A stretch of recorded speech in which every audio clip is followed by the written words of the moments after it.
Now it's getting really dark, but I've been out here shooting at this time of day. Is there snakes here? I should have checked. Like, okay, it's spring though. We're good, right?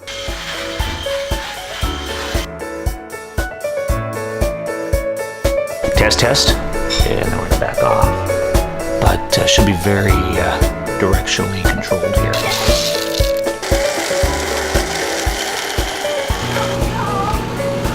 What we really want is to be able to control the light so ridiculously good, to be able to just look around and see it and feel it so well that whether we're doing stills or video or anything in between, we can get exactly the look.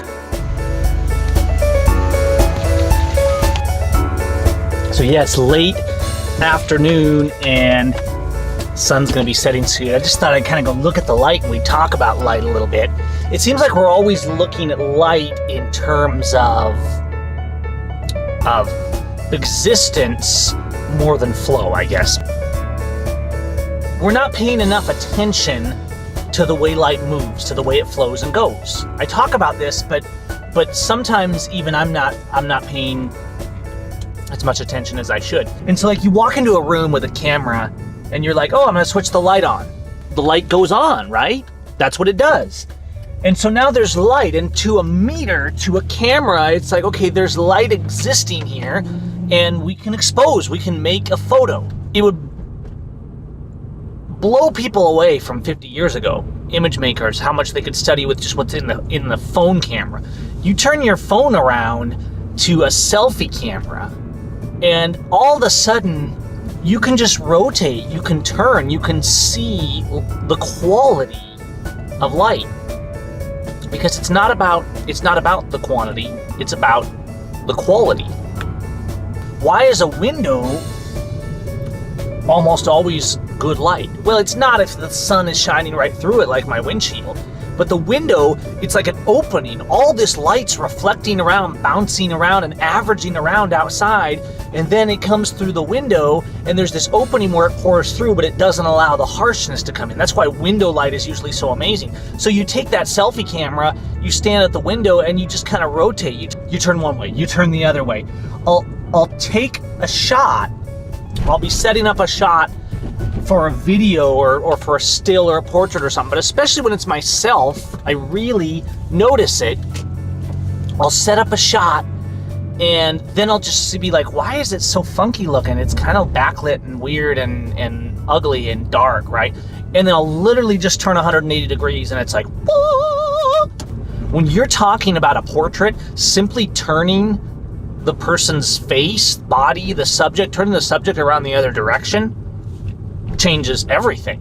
It changes everything. You're talking about a landscape. I mean, okay, granted, you can't exactly flip El Capitan around 180, but you can wait till the sun's coming from the other direction, so it's peeking over the hill instead of going behind the hill. I didn't bring my bag. I forgot my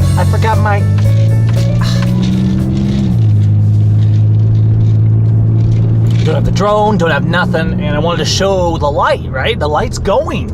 What the heck?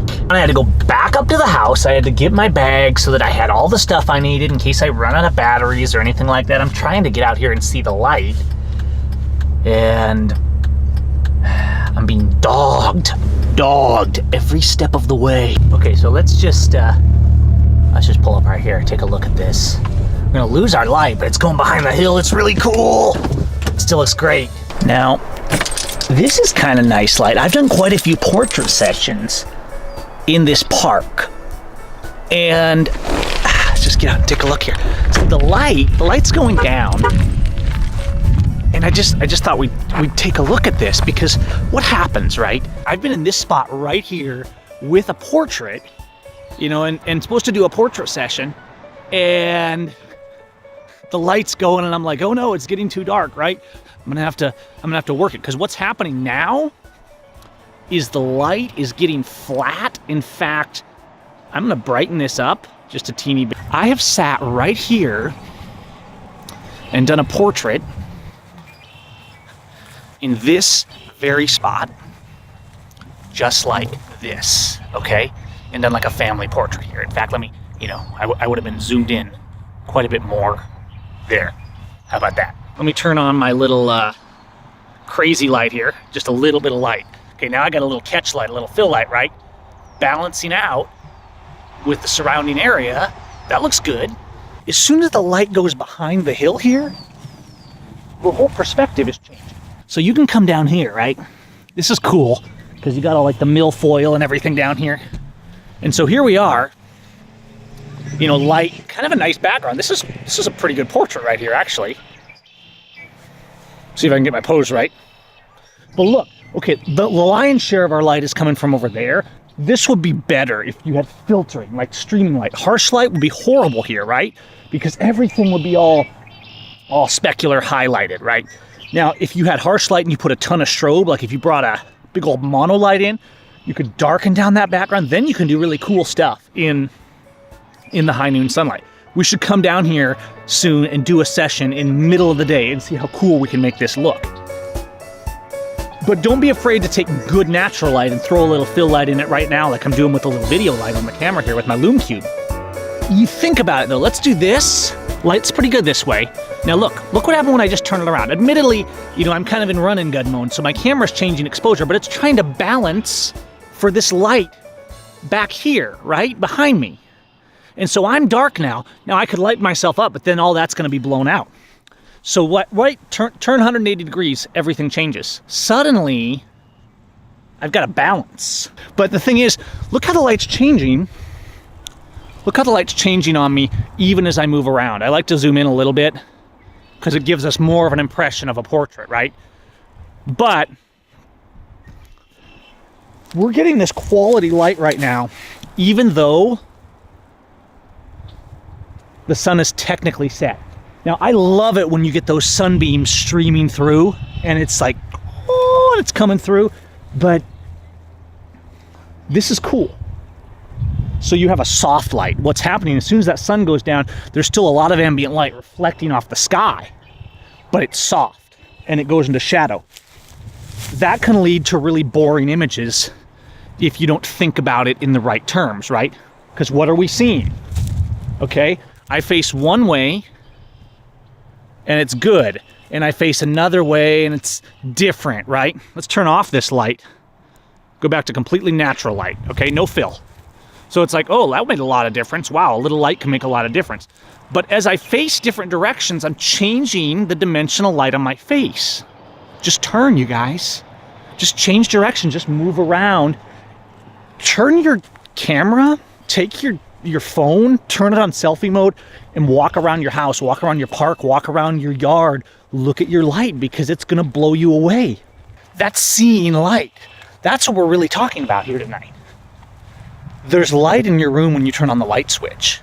There's light all over the place, but then there's light. There's light, and there's moving correctly so that the light kind of is shining through and working. There's taking and adding a little bit of fill light. Boom, suddenly I have dimension, right? Boom, I changed the whole feel with a little dimension, a little zoom in, a little bokeh. Suddenly that ugly background is looking pretty cool. What? But see, even down there, look at the light reflecting off that water down there. So that's actually changing the ambience over here, because instead of just darkness and shrubbery, right, suddenly there's light here.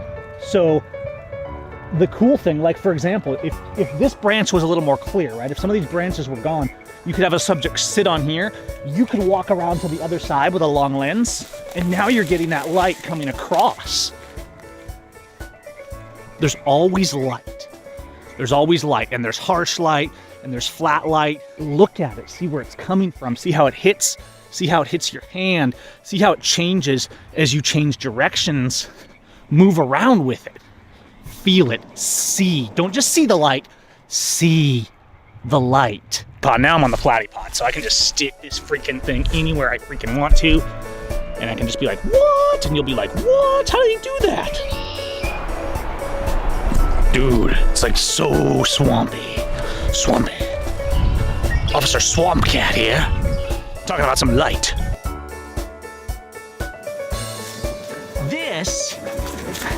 This is how it's done, right? If you see it, if you feel the light, if you're looking around, now it's getting really dark, but I've been out here shooting at this time of day. Now, here's where, is there snakes here? I should have checked. Like, okay, it's spring though, we're good, right? Here, let me tilt this up a little bit. Hang on, look at that. Platypods got me. I got my master's this year in photography after 20 years of doing this. And I didn't get it by paying a school money, right? I did it by winning competitions and by earning it. I got my master's from PPA. They gave it to me on the merits, right? On experience. And now I'm doing a lot more with filming and stuff like that. But you know what? People sometimes get on my case. They'll be like, oh, Gavin, like, that's an awful lot of video. Like, what about stills, right? There's no difference, guys. Video, and I'm not saying I don't love still photography, because that's kind of our main topic here, right? But it's the same concept. It's looking for light. Only in video, you introduce different elements of storytelling and sound and things like that. I mean, hear the birds and the frogs and all that stuff around here. But light is everywhere, and if you turn on a camera in motion and you go out, I think it teaches you a huge amount about light, which I'm losing now, and yet I still got my light because I got my... I don't want to be like artsy-fartsy about this. I'm just saying that light is there for you. You only have to get out and learn how to feel it. If you take a photo, if you're out and you do a session and you're like, boy, this is bad, this is boring. Like, yes, it's the digital age. Usually we can fix things in post, but we should always be trying to get it perfect in camera as much as possible. Not only for our own sake, for our workflow, for our education, but because the better light you get in camera, the better image you start out with, the more of an amazing image you're gonna come out with in post-production. We all have those shoots where like we're frustrated, like, oh man, this didn't go as good as I wanted it to, the light was kind of flat. So stop, right? Take a moment, don't just, I see this a lot, especially at weddings and portraits. I used to struggle with a lot, I still do sometimes. If even in the middle of a session, you just take a moment to stop and go, and take a breath and look around at the light and say, okay, what am I missing here? What's happening? Where is the luminosity? Where is the light flowing from? How can I change? How can I change? How can I turn? How can I add light? And sometimes you might say, screw this, I need to come back later, but there's always something interesting happening with the light, so get out there and find it. That's what I'm saying. I gotta go home, guys. Okay, so this was interesting. I mean, we saw sunlight, we saw medium light, we saw harsh light, right? We saw reflected light. Here I am with this little cube of light shining in my eyes to balance things out and make it look awesome. The late Ken Whitmire, my mentor, he taught me that tone is one of the least understood and least utilized things in photography. He was so right. He was so right. If we see the light, if we feel the light, if we see the tone, we understand the zones. This is why I'm always talking about this stuff. It's not broken record stuff. This is the foundation of the image making, okay?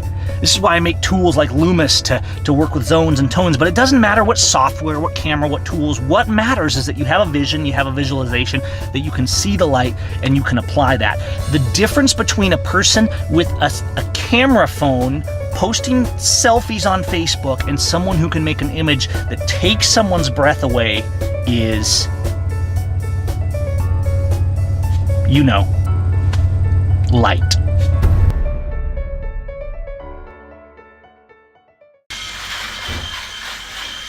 Set camera here for this shot and just put a lume cube, which normally would be really harsh, set it on top of here, shot it right into the shower curtain. Intentionally close the shower curtain to get kind of this diffusion off this. Turned this now into a diffuser and do our softbox. So the light coming across here, nice and soft.